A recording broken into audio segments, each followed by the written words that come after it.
Hola a todos y bienvenidos un día más a este tiempo de meditación en la palabra de Dios, este espacio que apartamos cada día para meditar, para recibir de parte de nuestro Padre Eterno las palabras que nos fortalecen y nos levantan. Mi nombre es Carlos Muñoz y en nombre de la Iglesia Aire les damos la bienvenida a este canal, invitarles muy especialmente que escuchen este audio hasta el final, que lo compartan con otras personas, que le den me gusta a nuestro contenido y también que se suscriban a nuestro canal si no lo han hecho. También invitarles muy especialmente que hagan parte de nuestro club de lectura si ustedes quieren aprender a leer la Biblia, a estudiarla y a descubrir los secretos que Dios tiene para cada uno de nosotros en su palabra, pues les invitamos a que se unan al club de lectura y a que participen con nosotros. Toda la información está en la cajita de descripción. Ahí puede encontrar todas las instrucciones para que usted se una a nuestro grupo de WhatsApp y a nuestro club de lectura. Vamos a continuar entonces con la última parte de este hermoso libro de jueces, entrando ya a la última sección, a, a este epílogo del libro de jueces a partir del capítulo 17 hasta el final. Pues esta parte que nos ilustra y nos deja ver la decadencia moral y religiosa y social de Israel tras la muerte de Josué. Ahora, aquí en este periodo pues ya no encontramos más historias de jueces, no encontramos más personas destacadas que se levantaron a, a liberar al pueblo de Israel. Por el contrario, como les digo, en esta parte vemos pues el estado tan deplorable y decadente que estaba viviendo el pueblo de Israel a nivel moral, a nivel religioso, a nivel social. Y este periodo pues se resume bajo un versículo recurrente, una frase recurrente que dice que en aquellos días no había rey en Israel y cada uno hacía lo que bien le parecía. Y en este versículo se resume pues prácticamente cómo estaba la sociedad y se nos resume cómo era la vida en el tiempo de los jueces. O sea, es un versículo que cierra el libro y nos da la idea principal del estado de la nación en este tiempo.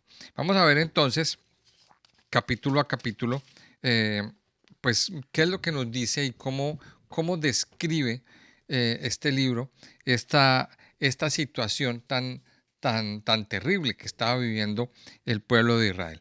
En los capítulos 17 y 18, pues esta sección muestra cómo la idolatría se infiltró tanto en el ámbito familiar como, como dentro del ámbito religioso.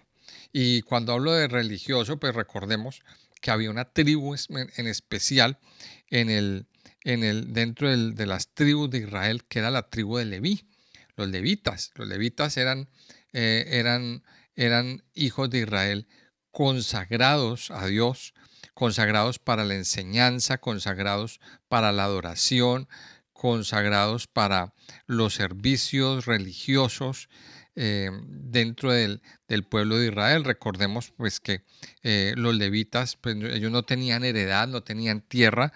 Dios determinó que para ellos pues habían unas ciudades donde ellos debían de vivir, pero básicamente su trabajo se encaminaba a la enseñanza de la palabra de Dios, a ser los representantes de Dios, a ser aquellas personas que llevaban el mensaje de la Torá, el mensaje de Dios a cada una de las personas que había en Israel. Por eso lo repartieron por todas las tribus de Israel. O sea, la idea era que en cada tribu hubiera una representación de levitas que hicieran esta tarea para que el pueblo no se alejara de Dios. Pero vemos cómo también incluso la tribu de Leví se corrompió. Y aquí vemos entonces en el capítulo 17, se nos aparece un hombre llamado Micaía. Este hombre, Micaía, pues se nos cuenta, nos dice el capítulo que roba plata a su madre le hace un robo a su mamá, la devuelve, le dice pues muy, muy campante, le dice a la mamá, sí, yo le robé el dinero, y ella usa parte del dinero para hacer un ídolo. Y aquí vemos cómo se nos dice acá en este capítulo 17, pues que gracias a Dios este dinero apareció, se los estoy resumiendo, porque yo este dinero se lo había consagrado al Señor, entonces pues voy a sacar parte del dinero para hacer unos ídolos. Miremos la confusión tan grande que había en el corazón, en el pueblo de Israel. No puede ser que esta señora diga que consagró el dinero al Señor, pero también parte del dinero lo va a usar para hacer ídolos. O sea, ella usa parte del dinero para fundir un ídolo. Ahora, Micaía establece su propio santuario privado y contrata a un levita errante que venía por ahí buscando no sé qué cosas, y lo contrata como su sacerdote personal, creyendo erróneamente que esto le iba a traer el favor de Dios. Entonces aquí vemos la decadencia y la confusión que había en el corazón del pueblo de Israel, cómo no tenían claro los mandamientos de la palabra de Dios. Y recordemos que el principal mandamiento de los 10 mandamientos era que no se hicieran imágenes, que no se hicieran ídolos. Y esto pues es lo primero que hacen. Entonces aquí encontramos un hombre que se hace una iglesia para él. Se hace una iglesia, contrata un levita que oficia como sacerdote, como líder espiritual. Este levita pues le hacía caso en todo, entonces pues el levita tenía que decir el, lo que Micaía, lo que Micaía quería oír. Y pues esto es la confusión que se veía en Israel. Luego en el capítulo 18 nos encontramos que la tribu de Dan estaban buscando territorio. Ellos envían espías que encuentran ese santuario, ese lugar que hizo Micaía, se le roban los ídolos y convencen al levita para que sea el sacerdote de toda la tribu. Y esto nos deja ver, pues, dónde estaba el corazón de ese levita, que, que se dejó convencer por dinero, por una paga, eh, para ir y oficiar el sacerdocio que no le correspondía a él. Recordemos que los levitas no tenían el derecho a ser sacerdotes. Pero una vez más aquí vemos en estos dos capítulos cómo cómo se mueve la decadencia espiritual del pueblo de Israel, cómo estaban totalmente desfasados de los principios y de los mandamientos de Dios. Vemos también aquí en este capítulo 18 cómo la tribu de Dan conquista la ciudad pacífica de Laís y establecen allí un centro de culto idolátrico. Y aquí hay una cosa que es bien, bien importante cuando estudiamos la palabra de Dios. Recuerde que para entender las cosas y las situaciones que, que vemos más adelante tenemos que irnos a la raíz de todo. Por eso estos primeros libros de la Biblia son muy importantes. ¿Y a qué me refiero? A que en algún momento el Señor Jesucristo iba con sus discípulos enseñándoles, dándoles una enseñanza bastante poderosa, y llegan a un lugar que en Israel se conoce como las puertas del infierno. ¿Qué son las puertas del infierno? Bueno, cuando el Señor dice que cuando el Señor les está dando la enseñanza de que las puertas del Hades no prevalecerán contra la iglesia. Ese lugar es un lugar en Israel donde es el nacimiento del río Jordán al pie del monte Hermón. Y es un lugar donde se asentaron toda la idolatría de Israel. Entonces recordemos, ese lugar pertenecía o estaba dentro del territorio que antiguamente le correspondía a la tribu de Dan. Entonces miremos que la tribu de Dan estableció un santuario y, y ese santuario se quedó ahí, y las culturas paganas dentro de Israel venían, llegaban a ese lugar que más adelante lo conocemos, como les digo, como las puertas del infierno, a hacer cultos, a hacer adoraciones paganas, a hacer sacrificios y a hacer toda clase de idolatrías y abominaciones. Entonces miremos que estos dos capítulos a nosotros nos dejan ver cómo estaba, o sea, cómo estaba la situación social, religiosa, de infiltrada en todos los ámbitos, en el ámbito familiar, en el ámbito religioso y en todas las áreas. Luego llegamos al capítulo 19, al capítulo 21, tal vez eh, uno de los capítulos más fuertes y más, aquí se nos relatan pues uno de los episodios más oscuros de la Biblia, mostrando la, la carnalidad y mostrando cómo los israelitas pues habían caído bien bajo. En la carta a los romanos, en el capítulo 1, se nos menciona que a partir del versículo 21, el apóstol Pablo nos enseña que las personas, habiendo conocido a Dios, no le glorificaron como a Dios ni le dieron gracias. Por tanto, Dios los entregó a pasiones desordenadas y a cosas muy bajas y muy turbias. Entonces, la pregunta que nos hacemos antes de iniciar el análisis de estos últimos capítulos es, ¿hasta dónde puede llegar el corazón de una persona que se aleja de Dios? ¿Qué cosas tan horribles puede llegar a ser una persona o un grupo de personas cuando deciden separar a Dios de sus vidas? Y eso lo vamos a ver aquí en estos capítulos. Entonces, en el capítulo 19 se nos cuenta la historia de un levita, que no es el mismo levita de la historia anterior, este es otro levita. Un levita y su concubina van buscando refugio en Gabaa. Este levita pues tuvo un problema con su concubina, con su mujer, y la mujer lo deja, se va a Belén, el levita luego va a buscarla allí a su casa y luego pues se la trae, salen unos días después, eh, iban hacia su casa, hacia el lugar de su vivienda, y llegan a una ciudad llamada Gabá. Era una ciudad de la tribu de Benjamín. Y vemos entonces allí dentro de la ciudad como un grupo de hombres eh, buscan abusar del levita, primeramente, pero terminan violando brutalmente a la concubina hasta matarla. O sea, aquí este capítulo 19 nos relata la historia de un abuso en masa, en manada, hacia una mujer inocente. Vienen y la violan hasta matarla y la concubina pues queda muerta a la puerta de la casa. Ahora el levita recoge a la mujer, recoge el cuerpo de la mujer, se la lleva a su casa y miren lo que pasa. Divide el cuerpo en 12 partes, toma un cuchillo y la parte en 12 piezas y las envía a todo Israel para convocar a las tribus, para enviar un mensaje, una especie de denuncia a las tribus de Israel. Y esto pues se nos marca una historia bastante fuerte. O sea, por qué permitieron que sucedieran estas cosas?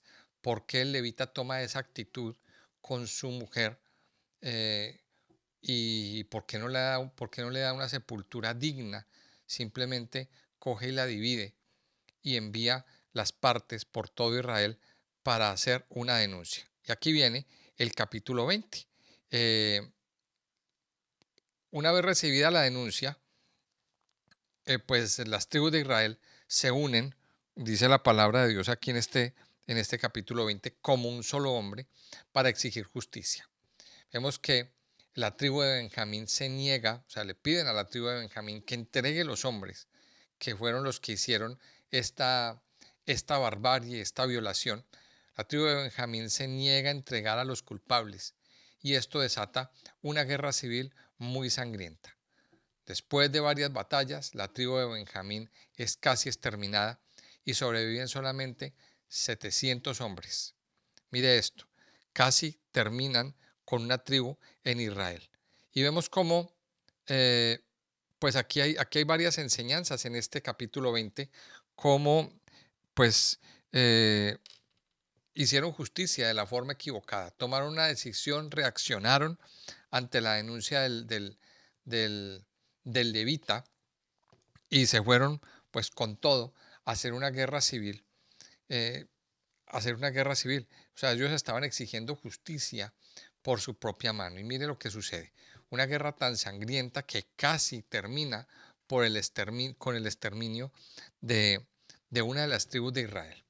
Y vemos en el capítulo 21, el último capítulo de este libro de los jueces, cómo, pues para evitar que una tribu de Israel desaparezca, las otras tribus idean unos planes cuestionables para conseguir esposas para los sobrevivientes de Benjamín.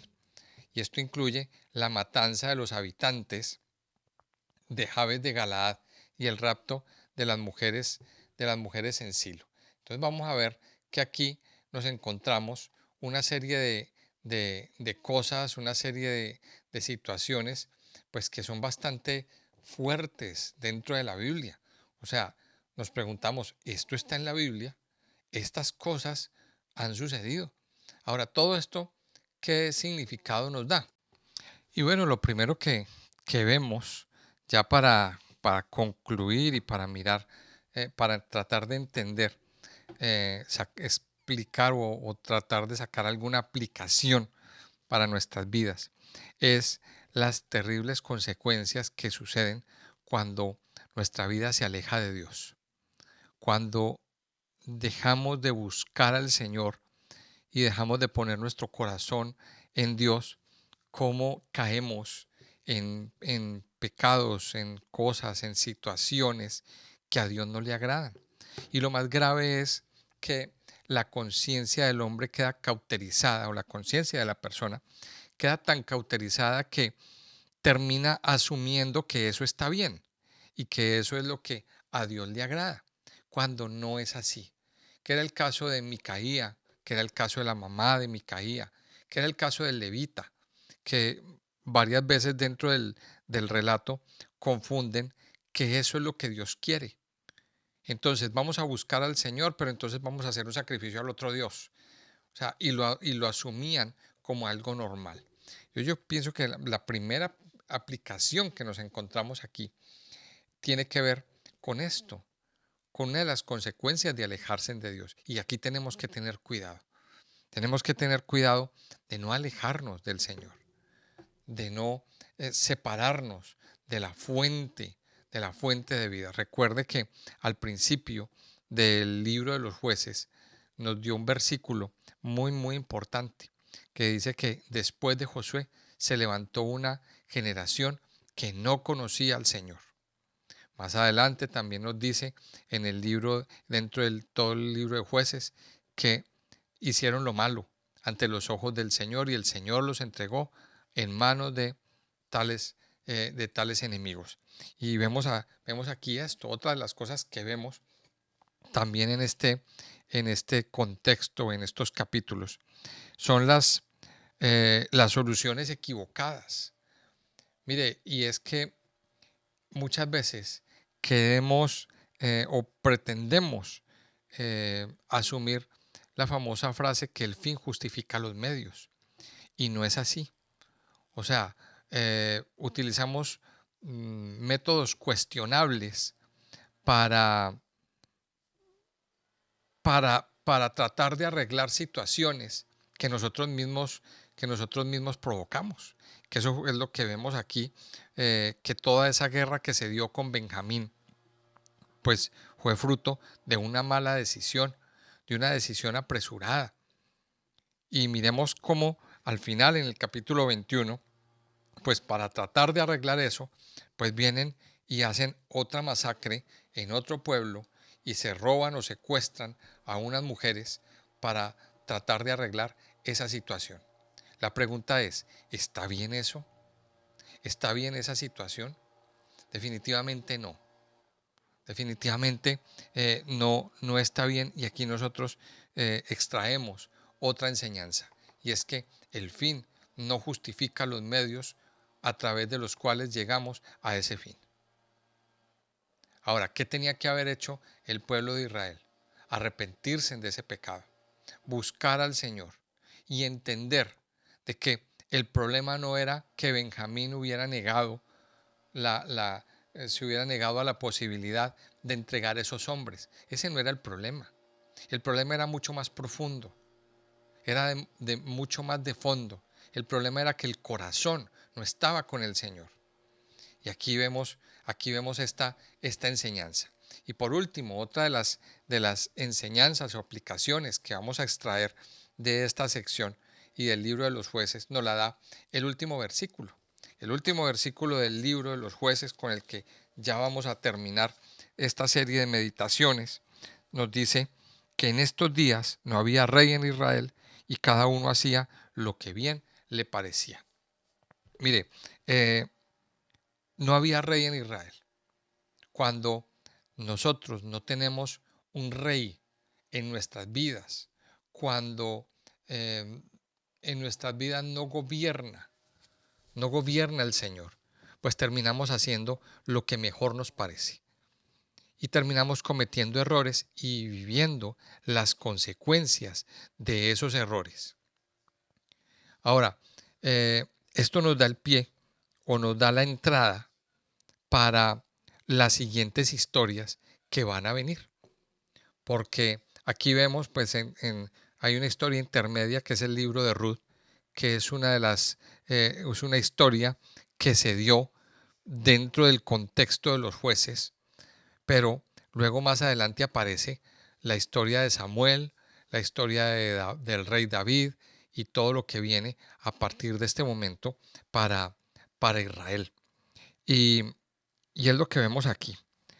No había rey en Israel y cada uno hacía lo que bien le parecía. La enseñanza o moraleja que podemos sacar aquí lo hago a través de una pregunta: ¿es Dios el rey de nuestras vidas? ¿Lo hemos nombrado a Dios como el rey en nuestros corazones? Mire, yo le invito a que usted medite en esta pregunta. Y ya cerrando estas meditaciones del libro de los jueces, nombremos a Dios como el Rey. Declarémoslo, proclamémoslo como Rey en nuestras vidas y permitámosle a Él gobernar por completo en todas las áreas, en nuestra vida y en nuestro corazón. Esa es pues como la enseñanza o la conclusión que podemos extraer de este libro. O sea, un libro que empieza con la muerte de Josué y al terminar vemos como que no hay esperanza. O sea, el pueblo sigue en su pecado. El pueblo sigue alejado de Dios. Y eso es lo que ya más tarde nos vamos a encontrar en el libro de Samuel. Cómo nos muestra un panorama y una historia bastante corrupta de la parte religiosa en Israel y cómo Dios levanta un hombre que viene a traer palabra e inicia un proceso nuevo, una serie de procesos nuevos dentro de este proceso que Dios tiene para con el pueblo de Israel y para con la humanidad. Así que, bueno, quiero invitarles a que oremos y terminemos este tiempo hablando con Dios. Padre Santo, te damos gracias en este día, Señor. Gracias por darnos esta preciosa y perfecta oportunidad de estar contigo, Señor, de venir delante de tu presencia, de adorarte, de bendecirte y de exaltarte. Te pedimos, Padre Santo, que nos ayudes a vivir siempre, siempre pegados a ti, Señor. Padre, que nuestra vida, que nuestro corazón y que en todo nuestro ser eh, no abramos puertas para el pecado, para la desobediencia, Señor, y para hacer cosas que a ti no te agradan. Te pedimos perdón, Señor. Padre, si en nuestra vida se han abierto esas puertas y nuestro corazón se ha inclinado a la idolatría, a la desobediencia, a la corrupción en todo nuestro ser. Padre, ayúdanos cada día a mirarte a ti, a buscarte a ti. Padre, y sobre todo a depender en todo momento de lo que tú dices en tu palabra, Hoy, Señor, nosotros te proclamamos como el Rey de nuestras vidas. Hoy proclamamos que tú eres el Rey en nuestros corazones y que no tenemos otro Rey. Padre, ayúdanos a hacer lo que a ti te parece, Señor. Y hoy renunciamos a hacer lo que a nosotros nos parece. Padre, a tomar nuestras decisiones, a vivir por nuestros instintos, a vivir por nuestros pensamientos y por nuestros arrebatos.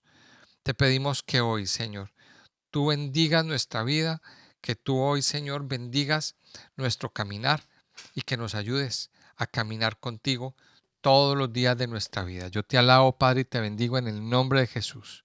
Amén y amén.